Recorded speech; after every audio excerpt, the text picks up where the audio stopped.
Hello, so this is the 2019 SQA higher titration calculation question that we're going to go over just now. So in this question, and I'll put it up as a screenshot, so now you're asked to calculate the concentration of sodium hypochlorite in the bleach. So if you get asked about a chemical that you've not really heard of before and you're not sure what its chemical formula is, it's usually given to you earlier in the question. If you look at the top of the question, it will tell you that hypochlorite is OCl negative. Looking for the sodium hypochlorite.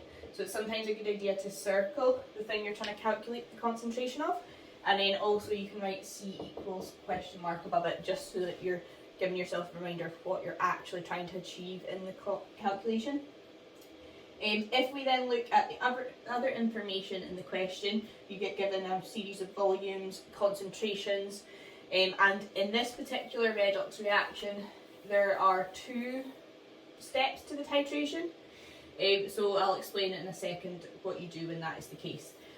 But what you want to do first of all is to read through the question and identify the two chemicals that are involved in the calculation. So there will only be two involved in the calculation. So we know that the hypochlorite is involved because that's what we're trying to calculate concentration of. If we look at the question again, it then gives us a concentration and volume of the sodium thiosulfate. So that's the Na2S2O3. So that's the other chemical we're going to be looking at. So it's given us a concentration of 0.098 moles per litre. And it's also told us the volume that was needed was 9 centimetres cubed. I would encourage you to write the numbers outside of the question on the page somewhere as you're reading through it. It just kind of helps your brain pick out the information that you actually need outside of all the words, because sometimes they can get lost in amongst the words. When you've written down a volume, immediately change it into litres before you forget. So divide it by 1,000. So then that would be 0.009 litres. So we've identified the two chemicals that we're using. They are in separate steps.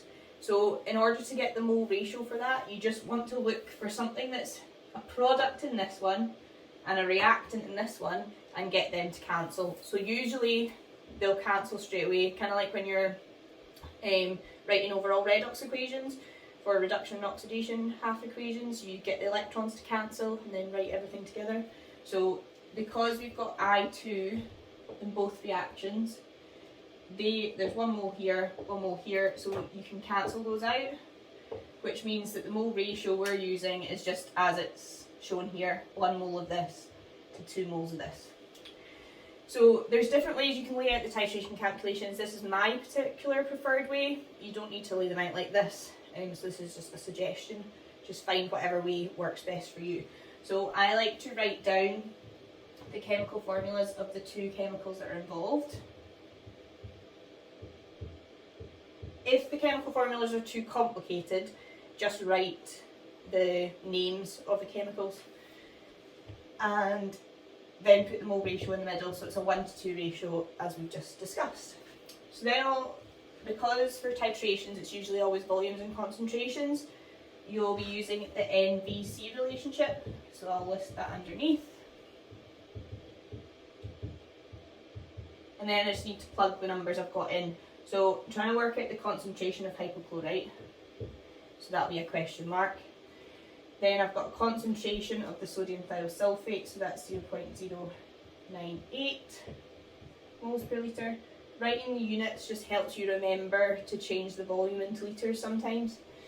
And then the volume, I'm just going to write it as in litres because I've already converted it. Okay, and then you should also have a volume for your other substance, so that will be the sample volume.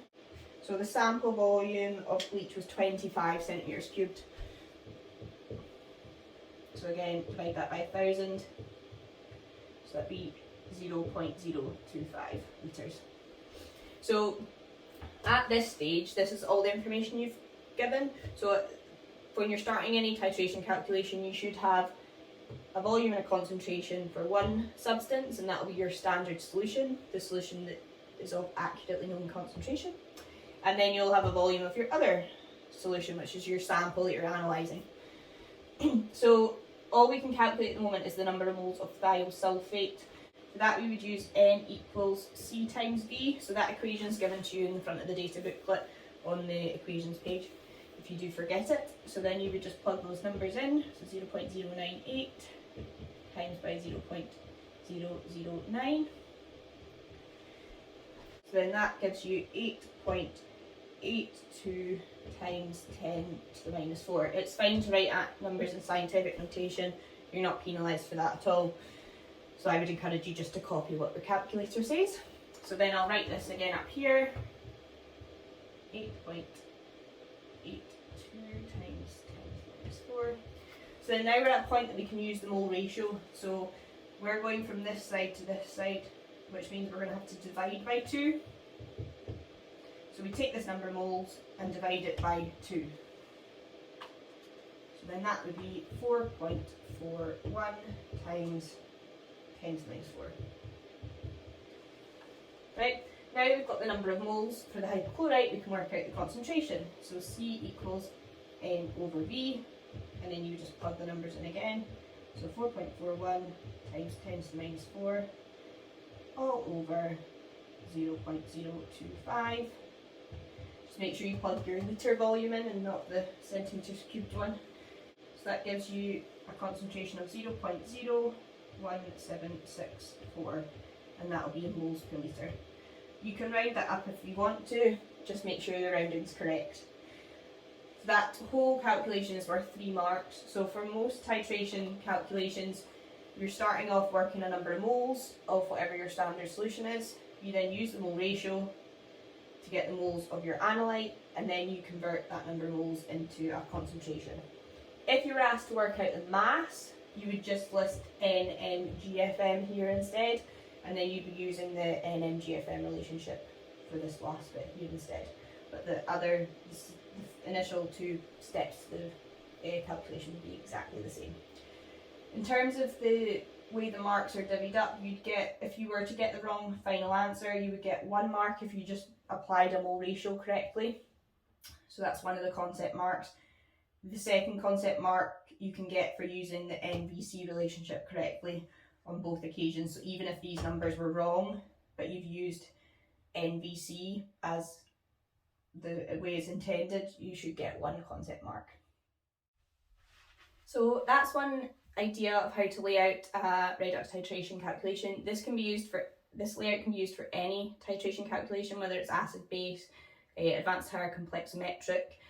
It's just the difference between them would be the types of reactions that are happening in the titration, but as far as the calculation goes, it really makes no difference.